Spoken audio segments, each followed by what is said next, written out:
बहुत पुराने समय की बात है, जब आज की तरह कोई प्रतिस्पर्धा नहीं थी। न बड़े बड़े कारखाने थे और न ही पढ़ाई लिखाई आम लोगों तक पहुंची थी। किसान खेतों में पसीना बहाते थे, कारीगर अपने औजारों से जीवन गढ़ते थे और गरीब आदमी का जीवन बस भाग्य और परिश्रम के बीच झूलता रहता था। इसी काल में एक छोटे से राज्य के एक गांव में एक हरिदास नाम का गरीब व्यक्ति रहता था। हरिदास के पास जमीन नहीं थी और कोई स्थायी काम भी नहीं था। दिन भर कभी किसी के खेत में मजदूरी करता, कभी किसी साहूकार के यहाँ बोझा ढोता था। बस इसी से उसका घर चलता था। उसकी पत्नी दुनिया को छोड़ चुकी थी। उसकी 4 बेटियां थीं। चारों बेटियां हरिदास की आंखों की रोशनी थी। समय अपनी गति से चलता रहा, वर्ष बीतते गए और बेटियां बड़ी हो चुकी थीं। चारों बेटियों का स्वभाव अलग अलग था। सबसे बड़ी बेटी राधा शांत, समझदार और व्यवहारिक, घर के कामों में निपुण और सबका ध्यान रखने वाली थी।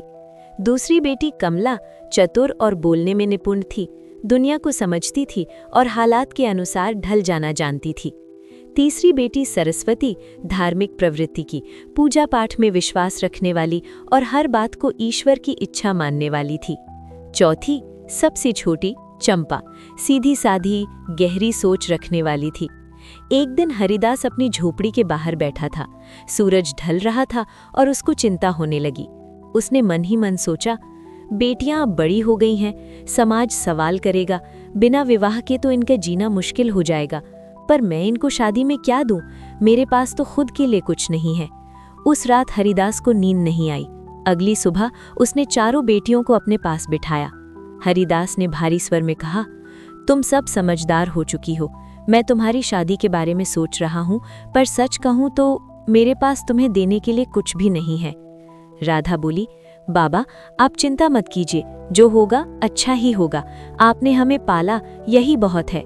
कमला ने कहा, बाबा बड़े घरों में भी लोग बिना धन के विवाह कर लेते हैं, भाग्य होगा तो सब मिल जाएगा। सरस्वती ने हाथ जोड़कर कहा, सब ईश्वर पर छोड़ दीजिए पिताजी, जो लिखा होगा वही होगा। हरिदास की आंखों में थोड़ी शांति आई। अब चंपा की बारी आई। वो कुछ देर चुप रही, फिर धीमे स्वर में बोली, बाबा बेटी तो अपने भाग्य का ही खाती है, आपको चिंता करने की जरूरत नहीं है। ये शब्द हरिदास के दिल में तीर की तरह चुभ गए।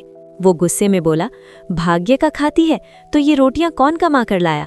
किसने तुझे पाला? तू कब कमाने गई थी? चंपा चुप रही। उसकी आंखें झुकी हुई थीं, पर चेहरे पर कोई पछतावा नहीं था। समय बीतता गया। हरिदास ने जैसे तैसे करके राधा का विवाह एक अच्छे किसान परिवार में, कमला का विवाह एक व्यापारी के साथ और सरस्वती का विवाह एक पढ़े लिखे परिवार में कर दिया। तीनों बेटियां सुखी थीं, पर चंपा के लिए हरिदास के मन में अब भी वही कड़वाहट थी। उसने चंपा की शादी एक लंगड़े आदमी के साथ करवा दी और सोचा, अब देखता हूँ कैसे अपने भाग्य का खाती है। विदाई के समय हरिदास ने चंपा को बुलाया, उसके हाथ में मूंग की एक छोटी सी पोटली दी। उसने कहा, बेटी मेरे पास देने को यही है, तू तो अपने भाग्य का ही खाती है, खा लेना। चंपा ने वो पोटली सिर झुका कर ले ली। चंपा की विदाई के बाद बैलगाड़ी धीरे धीरे गांव से बाहर निकल गई। पीछे छूट गया पिता का घर, बचपन की गलियां और पिता के वो वचन, तू तो अपने भाग्य का ही खाती है। चंपा का पति मोहन चुपचाप बैठा था। उसके चेहरे पर संकोच था, अपराध जैसा भाव था। मोहन ने धीमे स्वर में कहा, चंपा मुझे पता है तुम खुश नहीं हो, तुम्हें मुझ जैसा पति मिला, मैं लाचार हूँ। चंपा ने पहली बार उसकी ओर देखा। उसकी आंखों में अपमान नहीं बल्कि आत्मसम्मान था। वो बोली, भगवान अपने साथ है, पति पत्नी साथी होते हैं, हम दोनों मिलकर जिएंगे। मोहन का घर गांव से दूर एक सुनसान सी जगह पर था। उसके पास एक टूटी हुई झोंपड़ी, कुछ पुराने बर्तन और एक चूल्हा था। पहली रात ही चंपा समझ गई कि यहाँ रोने से कुछ नहीं होगा, यहाँ मेहनत ही रास्ता है। उसने मूंग की उस छोटी सी पोटली को देखा। वो मूंग चंपा के लिए अपमान का प्रतीक थी, पर उसने उसे बीज मान लिया। सुबह होते ही वो मोहन को लेकर पास के किसान के पास गई। काका क्या आप हमें थोड़ी सी जमीन दे देंगे? मैं मूंग बोना चाहती हूँ। किसान हंस पड़ा और बोला, बेटी एक मुट्ठी मूंग से क्या होगा? चंपा बोली, परिश्रम साथ हो तो एक मुट्ठी भी बहुत होती है। किसान को उसकी आंखों में भरोसा दिखा। उसने थोड़ी जमीन उनको दे दी। चंपा ने खुद मिट्टी खोदी। मोहन एक पैर से जितना कर सकता था वो करता था और चंपा का साथ देता। गांव वाले उन पर हंसते और कहते, लंगड़ा और औरत अब खेती करेंगे। पर चंपा को कोई फर्क नहीं पड़ा। उन्होंने दिन रात मेहनत की। बारिश हुई, बीज फूटे और हरी भरी मूंग की फसल लहराने लगी। उतना अनाज निकला जितना किसी ने सोचा नहीं था। चंपा ने कुछ मूंग बेची और कुछ बीज के लिए रख लिया। पहली बार उसके हाथ में सिक्के आए। उसने मोहन से कहा, देखा, भाग्य बोया जाता है। अब उसने मोहन को पढ़ने के लिए बोला। तब मोहन बोला, मैं लंगड़ा हूं, पढ़कर क्या करूंगा। चंपा मुस्कुराई और बोली, शरीर लंगड़ा हो सकता है, दिमाग नहीं। मोहन ने चंपा की मेहनत और लगन को देखकर पढ़ाई शुरू कर दी। उधर चंपा इस बार कुछ और मूंग लेकर ज्यादा जमीन में खेती की। पूरे दिन खेत में मेहनत करती। दिन बीतते गए, इस बार और भी अच्छी फसल हुई। गांव के लोग अफसोस करने लगे थे। मोहन ने भी जी जान लगाकर पढ़ाई की और मोहन ने एक सरकारी क्लर्क की परीक्षा दी। परिणाम आया तो मोहन का चयन हो चुका था। गांव वाले दंग रह गए। चंपा की आंखों से खुशी के आंसू बह निकले। मोहन ने सोचा, अगर थोड़ी और मेहनत करूं तो मैं बड़ी परीक्षा भी पास कर सकता हूं और एक बड़ी नौकरी भी मिल सकती है। वो और भी ज्यादा मेहनत करने लगा, परीक्षा देता गया। अब तो चंपा भी खेती से खूब कमाई करने लगी थी। और एक रात मोहन ने चंपा से कहा, चंपा, तूने मुझे बहुत बड़ा हौसला दिया, अब मैं और भी बड़ा बनना चाहता हूँ। मोहन ने कहा, मैं कलेक्टर बनूंगा। चंपा बोली, हौसलों की उड़ान बहुत ऊंची होती है और इसमें मैं हर कदम पर तुम्हारे साथ हूँ। एक रात चंपा ने दीपक के सामने बैठकर खेती से कमाई का हिसाब लगाया। उसने मन ही मन कहा, अगर आज नहीं बढ़े तो उम्र भर यहीं रह जाएंगे। अगली सुबह वो मोहन से बोली, अब सिर्फ गांव की पढ़ाई काफी नहीं, तुम्हें शहर जाना होगा। मोहन घबरा गया और बोला, मैं लंगड़ा हूँ, लोग मेरा तिरस्कार करेंगे। चंपा ने शांत स्वर में कहा, तिरस्कार से डरने वाले इतिहास नहीं बनाते। शहर मोहन के लिए आसान नहीं था। किराए का छोटा कमरा, पतली दीवारें, बाहर की दुनिया का ताना। मोहन दिन रात पढ़ता रहता था। चंपा दिन में खेत का काम करती और रात को सिलाई करती थी। उसके हाथों में छाले थे पर आंखों में सपना था। मोहन ने पहली बार राज्य स्तरीय परीक्षा दी पर चयन नहीं हुआ। वो टूट गया और बोला, मैं नहीं कर पाऊंगा चंपा।